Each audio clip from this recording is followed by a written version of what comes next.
verso 1 do capítulo 17 diz assim: e veio um dos 7 anjos que tinham as 7 taças. Lembra que na classe passada estudamos sobre as 7 taças da ira de Deus? Então aqui ele está falando sobre esses 7 anjos. Ele veio e falou com João, né? Falou comigo, dizendo: vem, mostrar-te-ei a condenação da grande prostituta que está sentada sobre muitas águas. Então nada anormal. O que mais chama atenção é a expressão muitas águas. Já falamos sobre isso, a besta que sobe das águas, a besta que sobe da terra. Então, quando a Bíblia ela cita muitas águas, representa muitos povos. E você pode ver exatamente a resposta disso no verso 15. No verso 15 ele cita: muitas águas são muitos povos, muitas línguas, muitas nações. Ok. Isso representa uma influência global. Todo o planeta Terra, todo o mundo hoje, ele é influenciado pela grande Babilônia, por essa grande prostituta. Todo o mundo é envolvido por esse sistema, o sistema da falsa adoração, da falsa religião. Você compreende isso? Cristianismo não é uma religião. Cristo, ele não teve nenhum interesse. Existia a religião da época, os fariseus, os saduceus, os escribas. Cristo, ele combateu esses homens. Cristo não veio trazer nenhuma religião. Ele veio realmente implantar uma ideia e trazer relacionamento entre o homem e o Pai. Aquele relacionamento que estava quebrado entre Deus e o homem, Cristo trouxe e unificou. Então, hoje, nós não podemos... cristianismo não é uma religião. Se você vive o cristianismo como uma religião, você está vivendo de forma errada. O cristianismo é um relacionamento com Deus Pai, através de Jesus Cristo, por meio de Jesus Cristo, e que nós temos através do Espírito Santo. É basicamente isso. Então, muitas águas é uma influência global dessa falsa religião. Verso 2 diz: com o qual se prostituíram os reis da terra e os que habitam na terra, e se embebedaram com o vinho das suas prostituições. Prostituição, se prostituíram. Já falei sobre isso. Essa expressão representa a idolatria, adoração aos demais, adoração ao próprio homem. Façamos o nosso nome. É exatamente isso. Verso 3 diz assim: e levou-me em espírito a um deserto, e vi uma mulher sentada sobre a besta, de cor escarlate, que estava cheia de nomes de blasfêmias, e tinha 7 cabeças e 10 chifres. Sentada na besta. Nós sabemos quem é essa besta, nós já estudamos sobre isso nas aulas anteriores. Essa besta é o anticristo. Nós falamos por que das 7 cabeças. Então ela está sentada na besta, significa que ela tem autorização, respaldo, o domínio, o governo do anticristo. Eles trabalham em comum acordo. Então, o anticristo ele vai utilizar desse sistema religioso para implantar o seu sistema. A gente vai estar falando isso daqui a pouquinho no final desse capítulo. O verso 4 é bem interessante. E a mulher estava vestida de púrpura e de escarlata, adornada com ouro, pedras preciosas. Aqui está falando sobre as vestes, o adorno dessa prostituta. Está falando sobre riqueza. Aqui começa a mostrar um pouquinho do capítulo 18. O capítulo 18 ele fala somente da economia. A economia, o dinheiro é o que gera o mundo. Mas aqui está falando que essa falsa religião, essa religiosidade, esse sistema religioso é um sistema que produz dinheiro, é um sistema que produz essa nobreza. Eu vou falar mais sobre isso no capítulo 18, mas isso não quer dizer, essa riqueza, isso não quer dizer que nós temos que ser contra os ricos, que nós temos que ser contra o sistema, contra o dinheiro. O problema é você utilizar de forma errada. Eu não quero entrar nesses detalhes, porque isso acaba sendo polêmico, mas eu vou citar somente isso. Hoje, eu tenho visto ideias de construírem templos religiosos, e nós esquecemos dos órfãos, dos pobres e das viúvas. Quando Paulo ele anunciou o evangelho aos gentios para os apóstolos fizeram um concílio em Atos capítulo 15, e esse concílio falou: ok, pregue o evangelho aos gentios, porém não esqueçam dos órfãos, das viúvas e dos pobres. Então hoje a religião está muito preocupada em construir grandes palácios para Deus. Elas estão preocupadas em ornar, em se vestir e em possuir adorno, mas o sistema não é bem esse. Cristianismo não é religião, queridos. Verso 6 diz o seguinte: e vi que a mulher estava embriagada com o sangue dos santos. Aqui está falando sobre a perseguição aos crentes. É um sistema que irá matar os santos, o sangue dos santos. Isso representa o martírio, principalmente nesse período. O sistema ele já existe, esse sistema existe desde os dias de Babel, ele existe até os nossos dias atuais, porém ele será intensificado durante o governo da Babilônia, porque essa mulher ela vai sentar sobre a besta e eles vão perseguir os cristãos. Aqueles que não aceitarem esse sistema religioso, aqueles que quiserem viver a filosofia cristã, não uma religião, sofrerá essa perseguição, e essa perseguição com morte, mais precisamente nesses 7 anos. Isso já acontece atualmente, aqueles que lutam contra esse sistema, em algumas partes da região, algumas partes do mundo isso tem acontecido, mas isso será intensificado durante esses 7 anos da tribulação. Isso aqui faz parte dos 7 anos da tribulação. No verso 9, diz o seguinte: aqui há sentido quem tem sabedoria. As 7 cabeças são 7 montes sobre as quais a mulher está assentada. Isso representa impérios. Esse sistema, essa falsa religião que iniciou na Torre de Babel, que iniciou na Mesopotâmia, ela vem durando todo o tempo, todos os anos, toda a história mundial. Mesopotâmia, Egito, depois a Babilônia, os Medo-Persas, a Grécia, Roma, e por fim ela será apresentada pelo próprio anticristo, pela aquela junção dos 10 reinos, que uns dizem que é a União Europeia, outros dizem que é o islamismo. Já falei sobre isso, retorne às aulas anteriores e você vai entender melhor. Então, esses 7 montes, eles são as 7 cabeças do dragão. Cada cabeça representa o império da terra que já aconteceu e um ainda que vai vir. A gente pode continuar aqui, no verso 10 ele fala isso. Isso também são 7 reis, 5 já caíram, e um existe, o outro ainda não é vindo. Então, nada mais é do que esses 7 impérios, onde esse sistema da falsa religião dominou e domina desde o início até os dias de hoje. Versos 16 e 17, para finalizar o capítulo, isso aqui é fantástico, é bem interessante. Diz assim: e os 10 chifres que vistes na besta são os que aborrecerão a prostituta. Esses 10 chifres, nós falamos também, são 10 reis que vão se unir nos últimos dias para levantar o anticristo como grande líder mundial. E aqui está falando que eles vão fazer guerra contra a grande prostituta. E eles queimarão no fogo, porque Deus tem posto em seu coração que cumpram o seu intento. E tenha, isso aqui é o verso 17. E tenham uma mesma ideia e que dei à besta o seu reino. Então, no verso 16 e 17, ele está falando que essa associação, esse governo, esses diretores, esses líderes mundiais, do qual a besta, que é o anticristo, ele tem autoridade sobre eles, sobre esses 10. Esses 10, eles vão aniquilar esse sistema da falsa religião e vão canalizar todo esse sistema para o anticristo.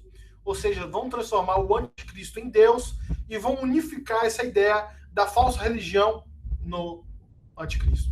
Basicamente isso. No capítulo 18 diz assim, no verso 3, porque todas as nações beberam do vinho da ira da sua prostituição. Os reis da terra se prostituíram com ela e os mercadores da terra se enriqueceram com a abundância das suas delícias. Então aqui agora no capítulo 18 nós começamos a ver uma palavra nova, os mercadores, que eles ganharam com esse sistema. Então existe agora no capítulo 18 uma unificação. Existe a falsa religião e existe uma economia mundial. Porém isso aqui agora ela é unificada. Esse sistema, essa economia mundial começa a faturar com isso. Isso ele representa muito quando Jesus ele andou entre os homens.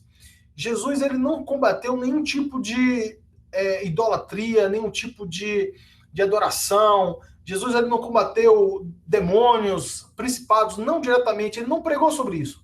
A única expressão que Cristo utilizou sobre uma adoração a outro Deus, que ele se comparou a um outro Deus, foi com Mamon, o Deus da ganância, o dinheiro. Que Jesus ele falou, ou você serve a Deus, ou você serve a Mamon. Então aqui é o final desse sistema. Esse sistema já existe na atualidade, mas ele não é exposto literalmente. Não existe uma religião da qual o homem ele cultua o dinheiro. Não explícito. Isso não existe explícito. Mas existe essa cultura. A cultura do consumismo, a cultura do viver a sua vida. Viva a sua vida. Viva hoje. Trabalhe ao máximo. Adquira os seus bens. Então existe essa ideia, essa espécie de adoração, mas isso não é explícito.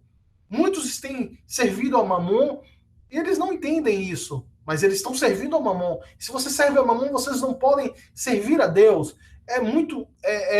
São duas linhas paralelas. Então, aqui ele está falando sobre isso. O verso 3, ele está falando que eles foram embriagados com essa prostituição. Toda essa espécie de idolatria mundial agora é canalizada para uma economia mundial. Eles começam a faturar com isso. E faturar de forma enorme, de tamanho porte, que todo mundo é envolvido com isso. Nós somos hoje uma geração materialista. As pessoas elas precisam consumir sempre o novo, elas precisam trabalhar para adquirir o novo. E nós vivemos essa geração, nós somos essa geração que quer consumir tudo de maneira intensa e rápido, e nós estamos cansados, aquilo que já passou já não serve mais. É esse detalhe. O capítulo 18, no verso 9 e 11, ele fala assim: e os reis da terra que se prostituíram com ela e viveram em delícias, choraram sobre ela e prantearam quando viram a fumaça do seu incêndio. Estarão de longe pelo temor do seu tormento, dizendo: ai, ai daquela grande Babilônia, aquela forte cidade, pois numa hora ela foi destruída. E sobre ela choraram e lamentaram os mercadores da terra, porque ninguém mais compra as suas mercadorias. Então, todo o mundo está envolvido agora nesse comércio. É uma influência global. Essa Babilônia ela será construída fisicamente, não importa se ela é na Mesopotâmia ou se ela é em qualquer outro, ou representa qualquer outra cidade mundial.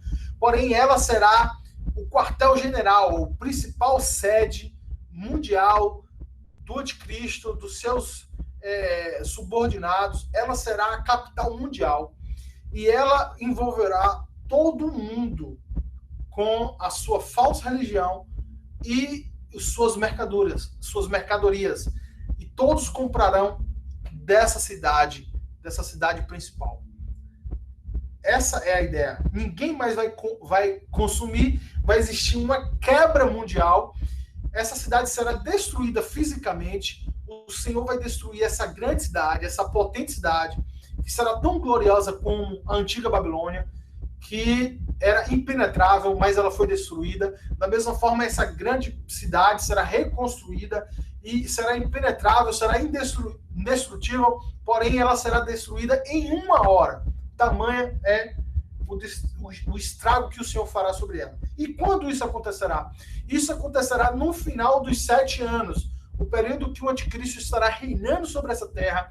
Durante esses 3 primeiros anos e meio, é um período de grande glória, onde todo mundo reconhecerá Satanás, mais precisamente a besta, o anticristo, como o Deus, como o Messias, e ele vai construir esse grande império, seja na Mesopotâmia, seja Babilônia, ou seja em qualquer outra parte do mundo. Ele vai construir um grande quartel-general que representa todo o seu domínio. Porém, no final desses 7 anos, o Senhor ele vai destruir essa grande cidade, porque é necessário que o Senhor destrua para construir um novo. Aqui agora a gente já começa a entrar no final. Agora no capítulo 19 a gente fala da segunda vinda de Cristo. Cristo ele voltando para destruir o império do anticristo e implantar o milênio. Então é necessário que essa grande Babilônia ela seja destruída para ser reerguida o milênio. É necessário destruir para construir o novo. Eu quero finalizar com isso. Muitas vezes a nossa vida ela anda em um caminho que nós não entendemos. Estamos meio que nos sentindo meio que destruído. Estamos como que vasos quebrados.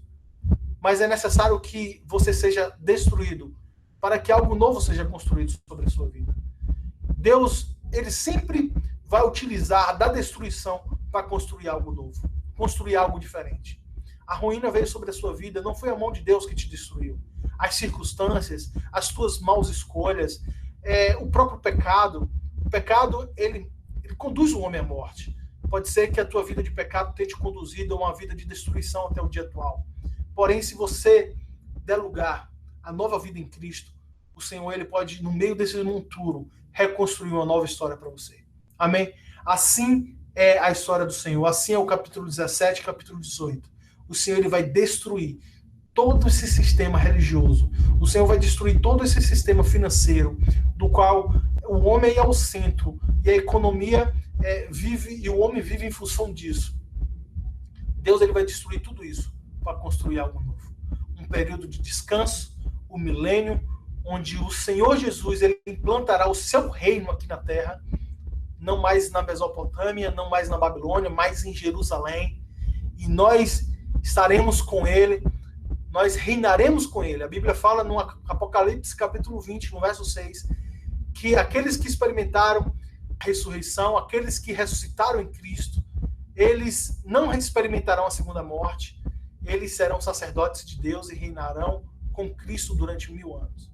Então, é isso que Deus te oferece. Deus vai destruir tudo isso que nós conhecemos hoje, como religião, como economia, para implantar algo novo, algo diferente. Viveremos a verdade da religião, que não é ir para uma igreja, que não é se sacrificar e viver uma vida cheia de dogmas, de que pode, que não pode. Ele vai implantar uma nova filosofia, que é o relacionamento com o Pai, por meio de Jesus Cristo, através do Espírito Santo. Ele vai implantar isso.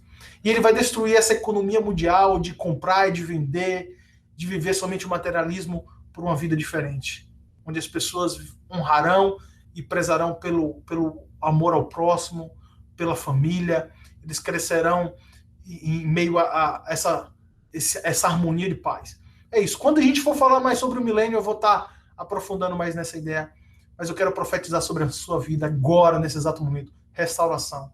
Se a sua vida está quebrada, se você se sente em ruínas, dê lugar ao Senhor agora. Faça essa oração. Senhor, eu te entrego a minha vida, eu te entrego o meu coração.